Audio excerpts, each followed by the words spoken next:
നമസ്കാരം. ഇന്ത്യയിൽ നിർമ്മിച്ച ആയുധങ്ങൾ ഇതാദ്യമായി ഇന്ത്യ പരീക്ഷിച്ചു. അത് വിജയിക്കുകയും ചെയ്തു. ഓപ്പറേഷൻ സിന്ദൂരിൽ ഡ്രോൺ, റഡാർ, റൈഫിളുകൾ ഇതെല്ലാം ഇന്ത്യയുടെ വജ്രായുധങ്ങളായിരുന്നു. അതെല്ലാം തന്നെ തെളിഞ്ഞു. അതായത് ഇവിടെ നടന്നത് നമ്മൾ തന്നെ നിർമ്മിച്ച വസ്തുക്കൾ, ആയുധങ്ങളാണ് നമ്മൾ പാകിസ്ഥാന് നേരെ പ്രയോഗിച്ചത്. അതെല്ലാം കൃത്യമായി ലക്ഷ്യസ്ഥാനത്ത് എത്തുകയും ചെയ്തു. 23 മിനിറ്റ് കൊണ്ട് പാകിസ്ഥാൻ ഭീകര കേന്ദ്രങ്ങൾ ഇന്ത്യ തകർത്തത് ഇന്ത്യയുടെ സ്വന്തം ആയുധങ്ങൾ ഉപയോഗിച്ചിട്ടാണ്. തൊട്ടടുത്ത ദിവസം പാകിസ്ഥാന്റെ വ്യോമസേന താവളങ്ങൾ ലക്ഷ്യമിട്ട് കുതിച്ചത് ബ്രഹ്മോസ് മിസൈലുകളാണ്. അവ കൃത്യമായി ലക്ഷ്യം സ്ഥാനം കാണുകയും ചെയ്തു. ചൈനയുടെയോ അതോടൊപ്പം തന്നെ തുർക്കിയുടെയോ ഡ്രോണുകളെ പിന്തള്ളുന്ന പ്രകടനമായിരുന്നു ഇന്ത്യയുടെ നാഗാസ്ത്ര ഡ്രോണുകളുടെ കന്നിയുദ്ധമായിരുന്നു ഇത്. 30 കിലോമീറ്റർ പരിധിയിൽ കനത്ത നാശമാണ് നാഗാസ്ത്ര ഡ്രോണുകൾ വിതച്ചത്. നമ്മളെ ഇന്ത്യയുടെ മെയ്ഡ് ഇൻ ഇന്ത്യ ചാവേർ ഡ്രോണുകൾ തങ്ങളുടെ ലക്ഷ്യം കൃത്യമായി നിറവേറ്റുകയും ചെയ്തു. അതോടൊപ്പം തന്നെ ആകാശ് വ്യോമ പ്രതിരോധ സംവിധാനങ്ങൾ പാക് മിസൈലുകളും അതോടൊപ്പം തന്നെ ഡ്രോണുകൾക്കും നൽകിയ സ്വീകരണം പാക് സൈന്യത്തിന് തന്നെ വലിയ രീതിയിലൊരു നാണക്കേടുണ്ടാക്കി. സൈനികരുടെ കഴിവിനൊപ്പം ഇന്ത്യൻ നിർമ്മിത ആയുധങ്ങളുടെ കൃത്യത വളരെ നിർണായകമായിരുന്നുവെന്നാണ് ഓപ്പറേഷൻ സിന്ദൂറിന്റെ വിജയത്തിന് പ്രധാനമന്ത്രി തന്നെ പറഞ്ഞത്. പാകിസ്ഥാൻ വാങ്ങിക്കൂട്ടുന്ന ചൈനീസ് ആയുധങ്ങൾക്ക് ഇന്ത്യയുടെ ഡ്രോണുകൾ മുതൽ മിസൈലുകൾ വരെ ഒരു നോക്കിക്കാണാനുള്ള അവസരം പോലും ലഭിച്ചേക്കില്ല. ഇന്ത്യ അങ്ങനെ പാകിസ്ഥാനെ വെള്ളം കുടിപ്പിച്ചു. പാകിസ്ഥാനെ ഒരു പാഠം പഠിപ്പിച്ച ഇന്ത്യയുടെ ആകാശശക്തിയുടെ വ്യോമസേനയുടെ കരുത്തും കഴിവുമാണ് ഇവിടെ ഓപ്പറേഷൻ സിന്ദൂറിൽ കണ്ടത്. ഇന്ത്യൻ ഡ്രോണുകൾ ഓപ്പറേഷനിൽ ആധിപത്യം പുലർത്തി. അവർ നടത്തിയ നിരീക്ഷണം പാക് മിസൈലുകളെ കണ്ടെത്താനും തിരിച്ചടിക്കാനും ഇന്ത്യൻ സേനയ്ക്ക് ഏറെ സഹായമായി.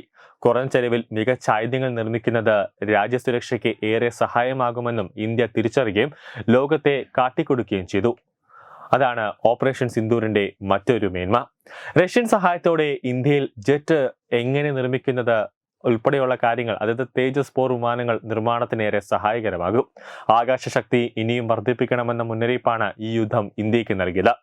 ലോകത്തിന് മുന്നിൽ ഇന്ത്യ കാണിച്ചു കൊടുത്തിരിക്കുന്ന ആയുധങ്ങൾ പരേഡിനുള്ളതല്ല, രാജ്യത്തിന്റെ സുരക്ഷയ്ക്ക് ഭീഷണിയാകുന്ന ശത്രുവിനെ പ്രതിരോധിക്കാനും വേണ്ടി, അതോടൊപ്പം തന്നെ വേണ്ടി വന്നാൽ ആക്രമണകാരികളെ തച്ചുടയ്ക്കാനുമുള്ളതാണ്. അത് ഇന്ത്യയുടെ കരുത്ത് ലോക രാജ്യങ്ങൾക്ക് മുന്നിൽ ഒന്നുകൂടി കാട്ടാനുള്ള വേദിയായി.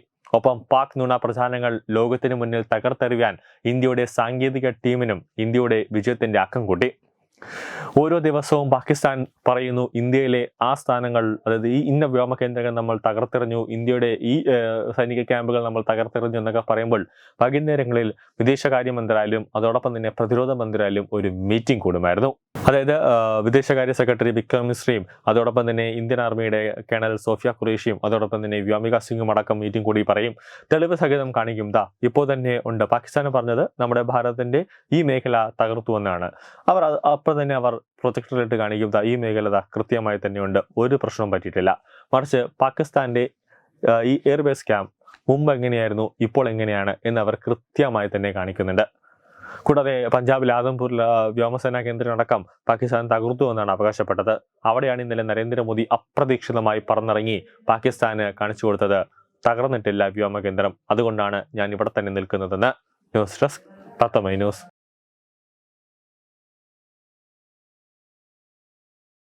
തുമ്പമൺ ശ്രീ വടക്കുംനാഥൻ ക്ഷേത്രം, അമ്പലക്കടവ്, പത്തനംതിട്ട. ശ്രീമദ് സ്കന്ദപുരാണ മഹാസത്രം 2025 മെയ് 11 മുതൽ 18 വരെ. ബ്രഹ്മശ്രീ മുംബൈ ചന്ദ്രശേഖര ശർമ്മയുടെ മുഖ്യ കാർമ്മികത്വത്തിൽ മഹാഗണപതി ഹോമം, സ്കന്ദപുരാണ പാരായണം, മഹത് പ്രഭാഷണങ്ങൾ, പൂജഹോമാദികൾ, കലാസാംസ്കാരിക പരിപാടികൾ. സത്രയജ്ഞ കർമ്മങ്ങളിലേക്ക് എല്ലാ ഭക്തജനങ്ങളുടെയും സാന്നിധ്യവും സഹകരണവും സാദരം അഭ്യർത്ഥിക്കുന്നു.